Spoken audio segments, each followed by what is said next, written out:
Alright, hello everyone and welcome back to the Vintage Zoo.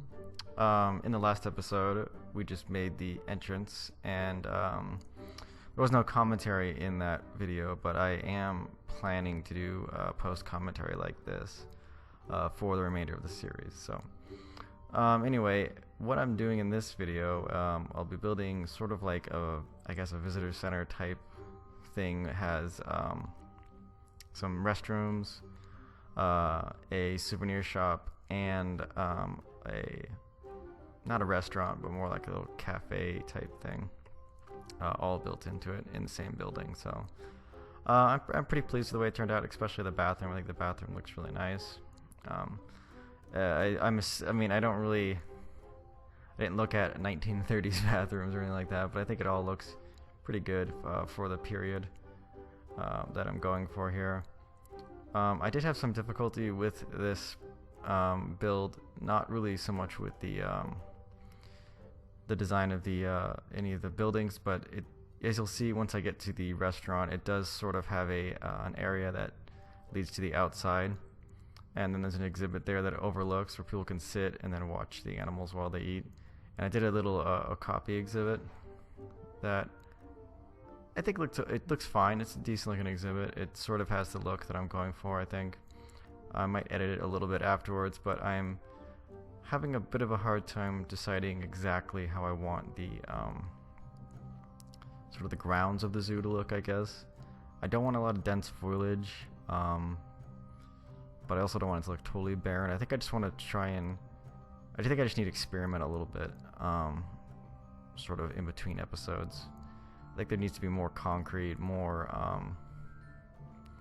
just look more what's the word I'm looking for? Like maintained. Like, you know, I don't want it to look wild at all. But I'll sort of, like I said, I'll sort of experiment a little bit with that between episodes and come up with something that I really like. So a lot of the stuff you see in here, most of what you're seeing right now, or pretty much everything you're seeing right now, is going to be permanent. Some of the stuff I might change a little bit. Either between episodes or just in the future sometime. You'll see what I'm talking about though in a second. So I just did that little flower bed there. Now I'm onto like the cafe part. This fence doesn't stay. Well, it stays here, the actual fence itself, but I do change the fence that I'm using. I also changed that brick as well. I originally went with this dark brick, but I went and changed it back to the same brick that I used at the entrance, just so there's more like continuity, I guess. Everything sort of blends in better.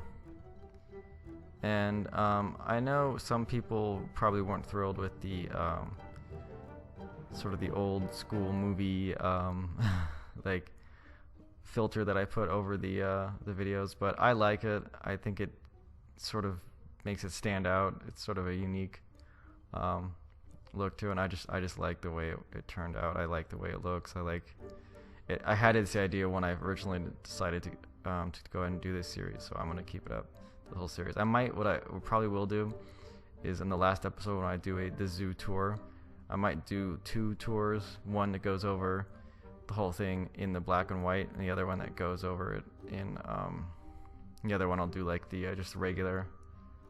Just get rid of the filter for that one. I don't know that I'll do that. You guys can let me know in the comments if you want to see that. If it bothers you, maybe you want to see the completed zoo without the filter, but just let me know if that's something you want to see.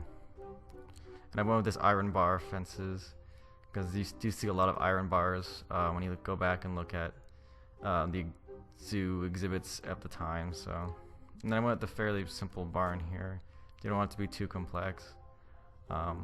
And I did put concrete on the floor of it. That's another thing that I did notice a lot of looking at the exhibits from this time period. And it's very simple. I mean, this is kind of all there is to it. Once I put in the roof of the barn, there's not a lot of foliage in there. There's really just not a lot to it altogether. Things weren't really really made at the time in thinking about the animals' needs. So you won't really see a ton of that in this zoo. So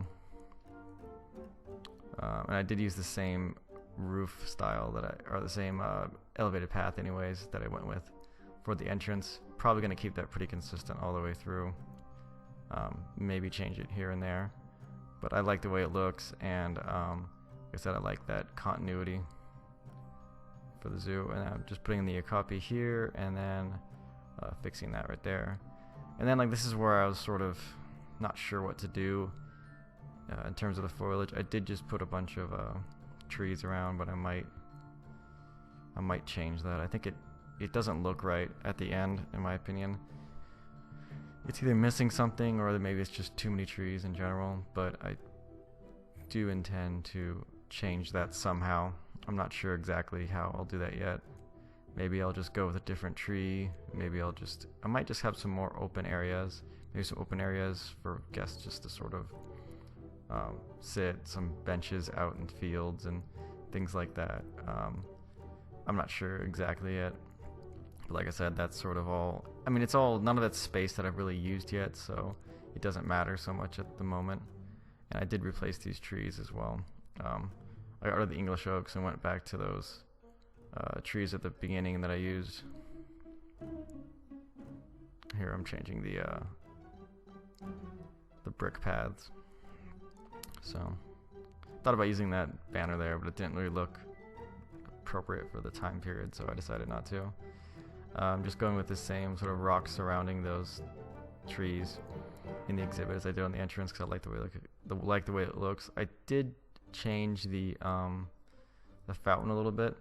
I don't remember now because it's been a while since I did the first episode, but it seems every time I tried to put the fountain down on the elevated path this time, it was slightly floating. I don't remember if it was like that in the other episode. I have to go back and check or something. Maybe there's a way I can fix it, but I couldn't get it to not float, so I just put those railings all around the edges to sort of disguise that. And I'm not sure if there's a way to fix that or not, because I'm not sure if it was doing it before. I don't remember, but it's fine for right now anyways. I might change it a little bit in the future. So here's a little souvenir shop. I think it turned out pretty nicely. Then you just turn down this corner and you'll get into the cafe, which again is also nice. It's very simple. I didn't want anything too complex. And then you can just come out here on either side and you can sit out here and eat and then watch the Okapi. So, you know, it's nice. It's a decent little exhibit. So the only thing I don't like really is those trees around the edges. I think there's probably a better way to do that. So we'll see. Now I'm actually going to go inside, but I think I will change that. But also I guess it depends on what other exhibits I do around here. I do want this zoo to feel very densely packed.